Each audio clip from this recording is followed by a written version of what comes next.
Hey, everybody. This is Dan Crum here. This is Ken Mosesian. Welcome. Today, we're going to be talking about living like an alcoholic. That is one day at a time, how to be okay with life as it is and as it is not. Let's get started, Ken. Let's go. I'll tell you what I have been doing for the last year or so that is relevant to what we're talking about today. I have been trying to set less long-term goals and give myself 1 week at a time, right?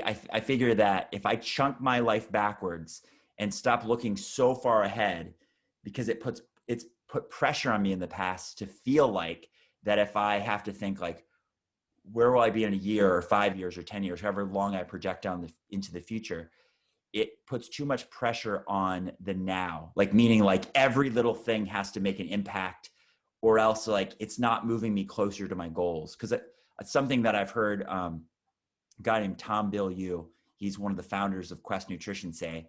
He always asks the question, is this leading me closer to my goals? And I think for most people, that puts an undue pressure to have to always like look at the actions you're taking or the things you're doing and then saying, is this actually leading me closer to my goals? So I think a better approach is what we're trying to talk about here today, which is like, how can I be more present? Because if you're not present, then how could you possibly enjoy the now if all you're looking forward to is something in the future that may or may not pass? So anyway, the one point I was trying to make is simply that for me, my focus has been to, I call it chunking, right? Chunk backwards from like ultimately where I'm trying to head towards and a goal. I call it a future reality. And then just say, what will I do this week? And then I chunk backwards even further to say, I could do a lot of things, but if I were to just accomplish 3 things this week, what would be the 3 things that I could do this week that would have an impact on my life and enable me to enjoy the process or live in the now? And one of the things that I think that I find myself doing is that when I chunk backwards to just 3, and I know these 3 will have an impact on my life, I find myself getting those 3 done rather quickly in my week.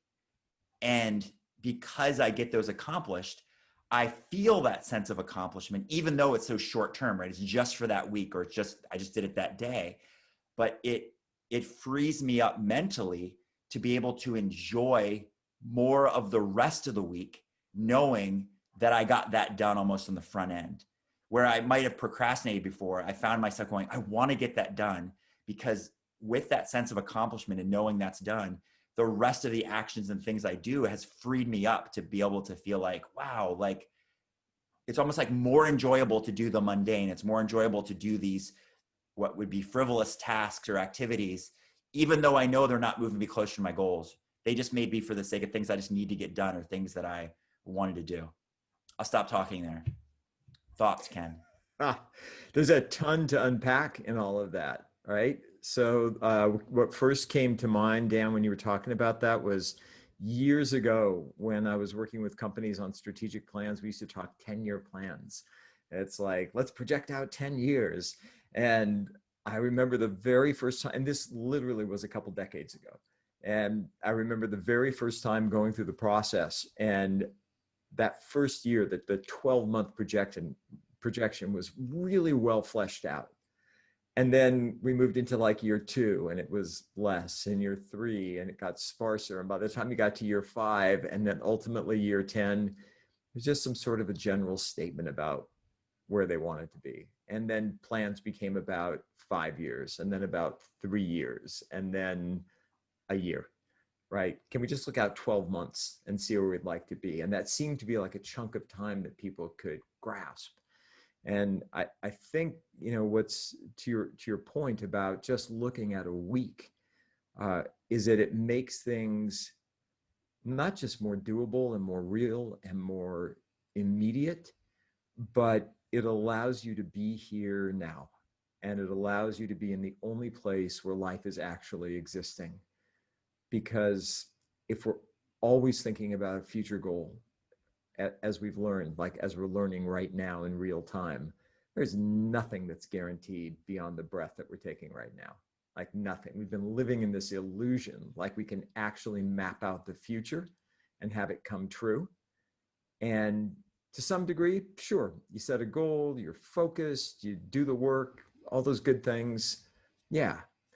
But ultimately, it is an illusion. That tomorrow is going to come is an illusion. If it comes, that's great. But we don't know that. And so I think the lesson out of all of this for life, for business, at home, at work, at play, at prayer, at wherever, is if we can pull ourselves back to just be here now and be 100% focused and present to a conversation and to an experience, then we're just going to do better in all those different areas. One of the things that you were saying spurred my attention to the fact that I think we can become too attached to the goals that we set for ourselves. Like meaning, if I project out too far, what I end up finding is that I would feel if I decide like, I don't really care about that anymore. Like that's not even important to me anymore. Like let's say I say in 1 year, I want to have X. And then I'm 2 months into the year and I've been working hard at achieving X. And then I go, I don't know how much I really care about X anymore. It was traditional. It's almost like not finishing a book or not finishing a movie, right? There's this sense of like, I don't want to be a quitter. I don't want to be this person who gives up on things too easily. Did I give it a fair shot? Where I feel like if I know where I'm headed, right? Like more of, that's why I use the term future reality. It's like a little broader sense of like, who do I want to become? This future version of myself. Where like, what are the attributes of this future person? Like, what are their habits? What are their daily actions, et cetera? That to me is more exciting future than the future of obtaining X, right? Like obtaining an object, because what that focuses me back to is the day-to-day journey of the process of going towards that versus just like the obtainment of X. And also what I was trying to say there is I have found that if I have chunked backwards to these weekly actions, then I could be 2 months into the year knowing that I'm heading towards becoming the person who could obtain X because of these qualities and traits and skills and attributes. Yet I could go, I don't know how much I care about X anymore, but I don't feel like there's anything lost. I would just change X to Y and go, you know what? I'd rather have Y. I'd rather be going towards Y. But the things that I've been doing along the way are useful for Y as they were for X, right? But I don't feel like a quitter to give up on going towards X because I realize I don't care about it anymore because I just changed my whole approach to it. I don't know if you have any thoughts on that, but that's something that popped into my head as you were talking about setting these really far out 10-year. So I've been a fan of Mike Dooley at tut.com for a long time, and he talks about the cursed hows, like getting so specific with where you want to go and how you want to get there and how it has to be and exactly what it has to look like, that you can't accept anything else, and that whatever occurs, if it's outside of that absolutely specific goal that you set for yourself, it's seen as failure. And so to your point, he talks about, and this is something that I followed, just having a much more general approach to what you want. And so every morning I start with reflecting on those things. And for me, those things are around health and wellness, around wealth and abundance, around love and laughter, and around fulfilling work. So it's not like the work has to be a specific type of work. I have to have this kind of a client. It's not like I have to be capable of bench pressing X amount at the gym. I just need to be healthy and well. It's not like I have to have X amount of money. I just need to be able to enjoy abundance. And I want love in my life, not X amount of people, not X amount of experiences or certain types.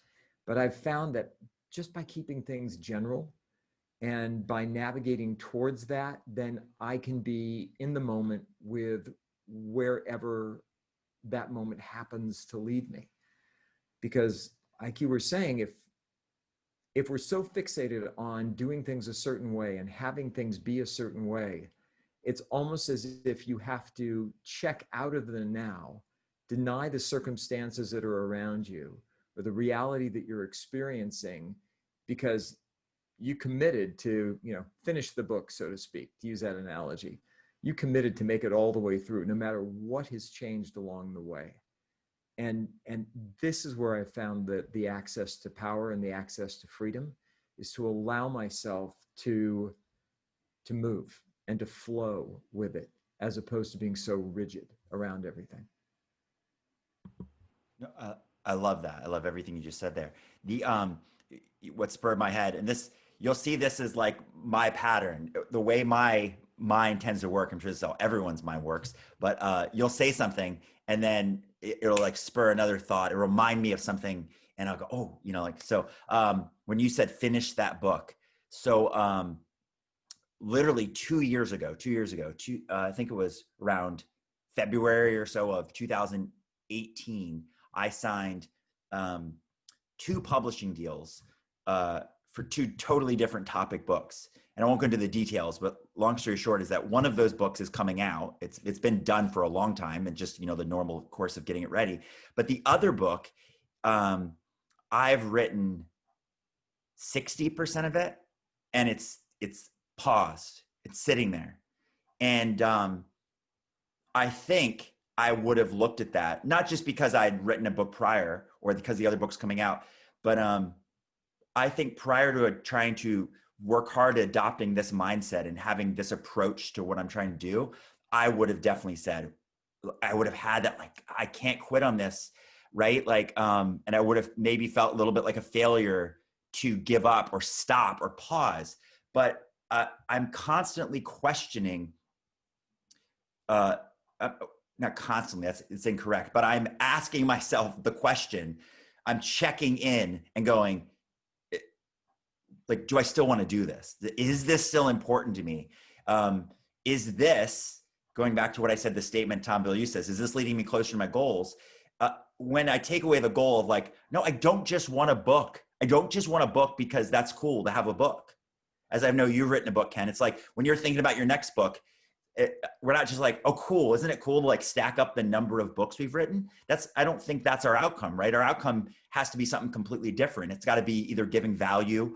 We have to think about who our audience and who's going to be reading that book and what they're going to do with it and what is their takeaway.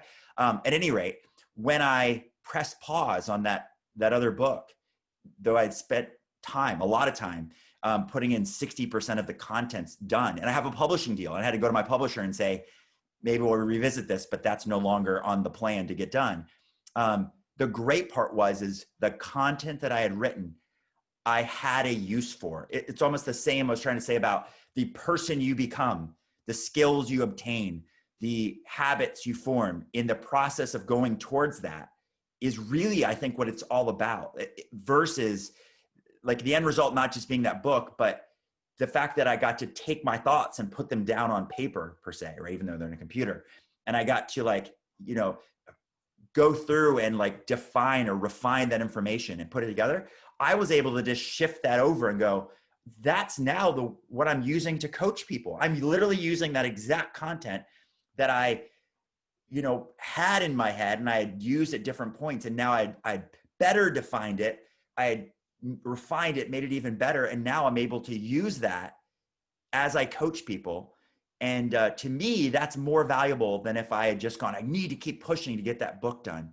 So anyway, I think there's a lot of value for everybody. And there's been a lot of value for myself in realizing that we don't have to just move towards our initial destination of a goal just because that's where we started. And I think my point is always like the chunking back thing and the checking in with yourself and asking yourself, is this still important to me? Is it still worth pursuing that? And always know that whatever you're pursuing, it's the process that you're going through, which is the part that probably matters most. So it's exactly what you said, because the value that I got from writing the book was so far beyond the book. It was a great experience to do it. It was a great experience to put it out to the world, and it's rewarding to know that it's having an impact and actually adding value. And so all of that's fantastic. And yet everything that's in there is exactly what I'm using in my education, training, and coaching work now, all of it. And so it served an extraordinary purpose, and it sat, I participated in this self-publishing curriculum, get your book out in 90 days. And for some people I know, really important. They want to get it out there quickly, and they want to get their message out fast. They want to build up like a series of books, because there's advantages to that from a sales perspective of doing that. But for me, it was a year and a half. There was just this pause, and I couldn't figure out why. And yet when I look back on that experience, it was the pause that I went through that allowed me to then go back and complete the work. If I had pushed it through at the time for the sake of finishing it, the book never would have been as good. The book never would have incorporated those experiences. And as a result, I now have something that's rich and really well written. And because of those experiences. And the piece that's attendant to this, and I think this is so critical now, because there's so many courses out there on how to do things quickly, how to shortcut things. I'm going to open up my vault and show you exactly the way that we did it. We're going to take you behind the curtain. We're going to take you behind the scenes. We're going to show you the way it's done so you can shave, years off your own effort. And at first that sounds so appealing. It's like, who wouldn't want to shave years off? But as time's gone on, what I realize is my richest experiences have come from trying and failing, from trying and then succeeding, from all the people that I've met along the way. So in other words, it's been the journey itself that's been the greatest teacher, my own journey, not a shortcut that I got from somebody else, but it's been my own journey, my own experience. And I think that ties in perfectly to what we're talking about in terms of living in the now. If I'm so future focused, if I'm so goal focused that all I want to do is cut time out and get to it, then yeah, I'll have a product at the end of it, but I'm not going to have the life experience that will have contributed to me in such a way that I'm going to be able to take that into my future.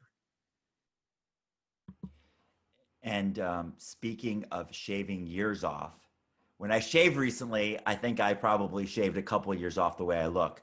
So if you see me in different videos, you'll probably think, hey, he looks a little different. And hopefully right now I kind of look a certain age. With a beard, I might look a little older. With clean shave, I might look a little younger. So that's what spurred my head when you said shaving years off. But no, I totally agree. Oftentimes in coaching people, I always say the goal is to not just to obtain. So back to this, my example of X. We're not just trying to obtain X. We're trying to sustain X. Like we want to hold on to X, right? Or we want the better version of X as the years go on. And that's, so when you said, there are courses, I'm a course junkie. I really am. I'm a seminar junkie. I've spent my life reading every book on the topic that I'm currently interested in, going to every seminar, just trying to look for shortcuts. And it's been a process for me. I have to I have to remind myself that there are no good shortcuts that allow you to sustain what I want. There are definitely shortcuts, life hacks. There are all sorts of things that exist that can help me obtain it. But if that's all I'm in for is a short win, then I'm just setting myself up for disappointment. Because this is cliche, but it's true. It's like, it's only when you can look back and go, I earned that. I deserve that. Can you like actually almost enjoy having it? It was like, do you really feel good when it's like, I tricked the system. I beat the system. I'm a bestseller because I had all my friends buy my book. on the day it came out. Like, sure, you get the moniker bestseller, you're representing it properly, but does that feel as good than going out and being on 100 podcasts, right? Putting in all that work, spreading your message, and people see the value in you and going, hey, I'd like to check out his book because I really liked his interview. And then you look back and go, hey, I'm a bestseller. And you go, and I earned it and I deserve it, right? Both can achieve that bestseller status, but which one would you rather have? And I believe we'd all rather have the one that we earned and deserve. So there's this great kind of paraphrase of a Buddhist thought, and it is after enlightenment comes the dishes. And that we can have these great moments of enlightenment and of insight, but then you got to come down off the mountain and do the dishes or chop the wood, or whatever the analogy is. There's work to be put in. To your point, the 100 podcasts that you do, or the book tour that you go on, or the number of places that you visit, the number of people you simply impact, and as a result of having that impact over time and over a number of people, all of a sudden people are like, yeah, I want to know more about Ken's book. I want to know more about Dan's book. I want to get into their world and find out what's going on, because it's adding value to me and it's changing me and it's helping me. And I think there is almost, I'm going to say this properly, there's almost a disdain for what might be considered this old-fashioned approach to earning something and to doing the work and to putting in the time and to having your own journey and to learning it on your own. And as a result of that, to grow in ways that you never could grow just through shortcut after shortcut after shortcut. And that's something my dad instilled in me. That's something I saw my grandparents do. There was pride in work. There was pride in effort. And then there was, as you're alluding to, Dan, there was real joy and satisfaction in the accomplishment that came out of that because of the effort that had gone into it. One of the things that talk about earning and deserving is when anybody ever sets a goal, right? Just stay on the topic of what we've been saying as examples. Like, my goal is bestseller status. And I could give them books and trainings, and they can go to courses, and they can hack the system and get that status, by the shortcut version, which is, it's fine. You achieved X, you got what you wanted, you get bestseller status. But the topic today is, living like an alcoholic. And so that, the alcoholics at every meeting will say the Serenity Prayer. God, grant me the serenity to accept the things I cannot change the things I can, and the wisdom to know the difference. So I would coach anybody if they said, I want to be a best-selling author.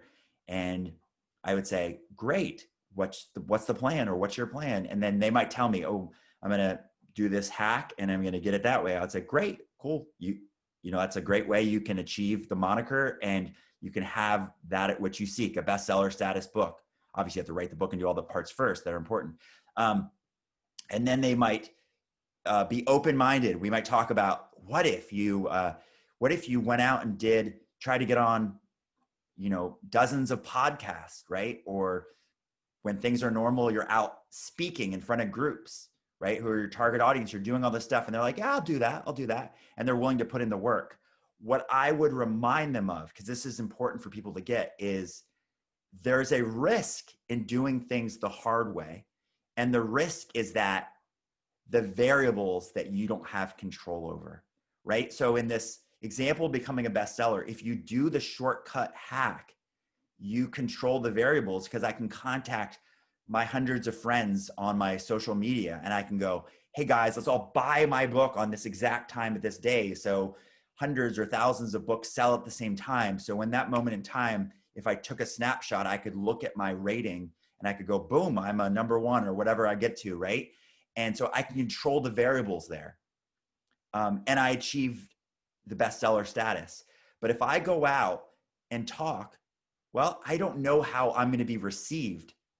What I can control is going through the process of getting myself booked, which is in and of itself not easy, right? But I could go through the process and learn and refine my system to get myself booked onto podcasts or booked on stages and to get in front of my target audience as much as I can. And I can control how much I prepare and how well I deliver and continue to refine my messaging.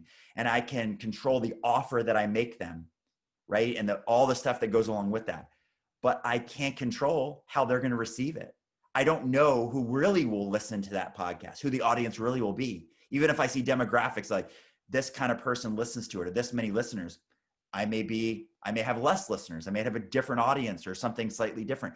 We don't know their mood that day or what else is going on in the world or how they may receive it. Or I may have said something that made their thoughts go, the variables are numerous. So, but I'll just say the reward is better. The reward is better. And I think I always tell people like perspective, right? It's like you want that bestseller status and you're going to be so much happier if you achieve it through the hard work of going through all of that process, right? Putting yourself out there, sharing your message, all the stuff we talked about. But here's the risk. You may never get that. You may never get that moniker. But won't you be happier? Think how much better you're going to be at speaking in front of audiences if you get on stages. Think how much better you're going to be at being on podcasts and speaking to, the person interviewing you. And think how much better you're going to be at delivering your message and how much more refined that'll be. So the person you become in the process of doing the hard work, and you will have gotten in front of many more people than if you just shared it with your friends and family and those people on social media just to buy it, right? So ultimately, you'll have gotten more of what you wanted, yourself in front of the target audience for your book, and you'll have made sales and things go to good, but you never have achieved that little moniker, that great status of bestseller. And like, what do you choose? And I would guess most people choose the shortcut version every time because that's more important to them, significance over feeling this sense of like the person they become in the journey, the process. So my challenge would just be like, pick the harder road because the harder road is more fulfilling than the short-term obtainment of the road that just gets you what you want. I think the other thing that path contains, besides greater risk, are greater opportunities. Not just the rewards, but opportunities that you don't even know that are there. And then something else that you said about giving up control and not having control over those variables. That to me is when the magic happens. That's when we're able to actually achieve things that we never imagined because we don't have control. Like we've seen lack of control as being such a bad thing. We talk about people being in control of their destiny and, being able to describe exactly the way something's going to go. And like we said at the beginning of the conversation, it's an illusion. This year has blown away the illusion of the future and our ability to control it.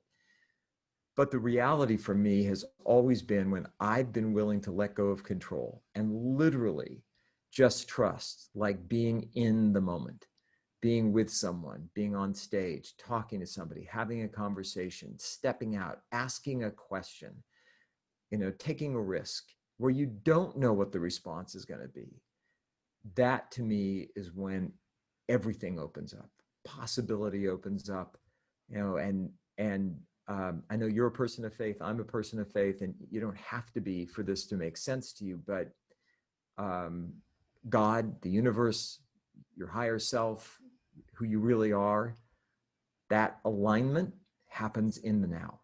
That alignment happens here and now in this moment. It cannot happen in the past because it's over. It cannot happen in the future because it hasn't occurred and may not. It can only happen now. And if you can open yourself to that, lose control, if you will, and allow yourself and trust that you are enough. Like it's just enough that I'm stepping out there and putting myself out there and talking to people about who I am and what I offer and why it matters and the difference it can make.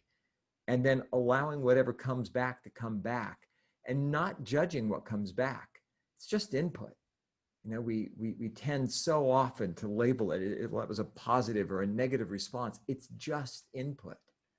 And if we can trust ourselves to allow the input to come, allow ourselves to be moved by it, and as a result of being moved by it, to then step back out, be in communication about that, and then receive whatever comes back again, right? That to me is the real magic. If we're controlling it, then we're killing possibility and we're killing opportunity because we have in our mind what we think it should be. And that vision will always be imperfect.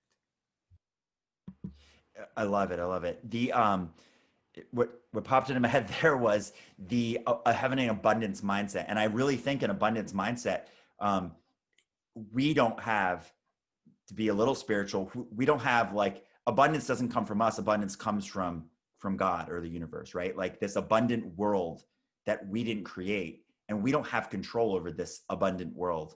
But when we stay so much like we have to control everything, we're actually limited. It's a scarcity world, right? It's almost like I have to protect the thing that's an opportunity, because if I mess this up, there's not much more, because we're thinking only in this little box of ourselves versus the abundance of the world. But when we free ourselves up to say, you know what I mean? Like, yes, I want that.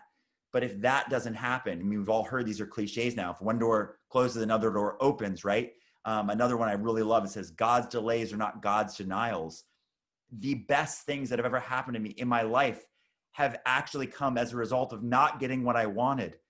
But the pursuit of going after what I wanted opened a door to something I didn't even expect. And then that door led me down to something going, wow. So it's like the abundance out there when we give up this control of, like, accept the things I cannot change the things I can, the wisdom to know the difference. It doesn't take much wisdom to just go, I accept that I'm not in control of everything, right? That's just a simple thing to go, I'm going to work hard and I'm going to pursue what I want, and I'm going to accept what comes. I accept the results that come.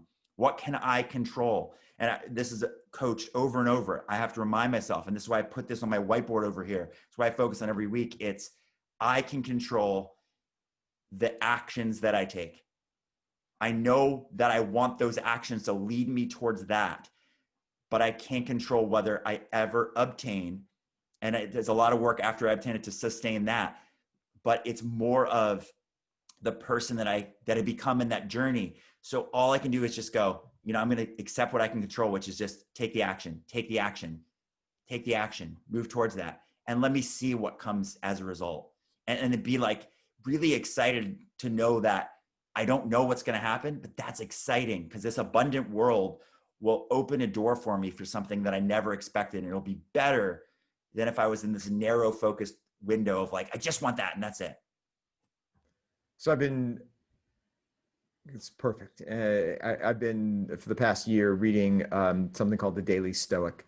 And it's basically Stoic philosophy from Greek and Roman philosophers. And the bottom line that I've gleaned from it is the one thing we absolutely can control is our rational thought. And our thought then gives rise to the actions that we take, right? Like you're saying, what are the actions that I want to take? And I keep coming back to, what can I control? I can control my rational thought. I can control how I think about something. I can control it from a perspective of acting from integrity and honesty, of doing the right thing when no one's looking. All of those things, all of the values that we hold go into those thoughts that we have, and the thoughts that we have are then manifested in the actions that we take. And to your point, there's absolutely no guarantee that the actions that we take will give us the result that we think they will give us. But I too have had that same experience where things have seemingly gone off the rails. And this was 20 plus years ago. A mentor of mine said, what if it's all coaching? Like the good, the bad, and the ugly. What if it's all coaching? Everything that happens. What if you took it from that perspective instead of, engaging in some bad theology, like something goes wrong, I'm not favored by God anymore, or something goes right, I'm doing everything well. It's like, no, you just got a result in one case and you didn't get a result in the other. But what if in all those cases there was something to be learned? There was a lesson in there, and there was an opportunity for growth and advancement. And there was a chance to be in deep communication with another human being that you would have missed if all you were thinking about was the future and you were just paying enough attention to the present to move you through each day. And that for me was gold. It's all coaching, everything that happens, because then I have a chance to just stop and reflect and go, this didn't work out the way I thought. I wonder why. I'm going to take a closer look. I'm going to engage in some deep thought around this. I'm going to see what's in it for me. And then I'm going to course correct based on that. So one of my early mentors was Tony Robbins, and I worked for him back in the day, and he always used to say, there is no failure, there's only feedback. There's no failure, there's only feedback. Because a lot of times people think, I failed at that. It's like, no, you learned something from it. There's some takeaway. Another comedian, you'd have to hear the context of it, but he would say, somebody would tell him this very dramatic story, and he'd say, that happened, right? It's almost like, that happened. And I think that something I have to remind myself of, and that I'm reminding my coaching clients of constantly, is as much as I love the movie, we don't have a time machine where it's not Back to the Future. I cannot go and change what happened. That happened, right? Like, I hear your story. I have empathy or sympathy for you to hear that happened. Now what? Right? Like, if there's something I can help you with, please allow me to help you. If there's something that you want advice on, please allow me to give that advice to you. But it does us no good to be living in the past where it already happened and lingering and focus on that, right? As well as it doesn't do us too good to see, like, jump ahead too far into the future. So what is the value? It's trying to, like, the point is be present, live in the now. So like, if from my perspective, if there was one challenge I could give all of you, is just try this for one day. So tomorrow, wake up, give yourself this reminder and go, what can I do today? What if I just pick 3 things? What are 3 things I could do today that I believe I can control? Because you can control 3 actions. What are 3 actions you could take that you're in control of? Because you don't have to wait on somebody else. There's no other variables involved. It's just like, I can do that without any other inputs from the outside. I do that. And if you did that, and then just see how it feels, now that happened to you, like, you just did it and that's over. And then just keep doing that. Try to take it one day at a time. So start with one day and then decide if you want to do it again, and keep going and growing from there. But that would be my challenge for everybody. It's like, let's start with one day. Try this for one day, living one day at a time.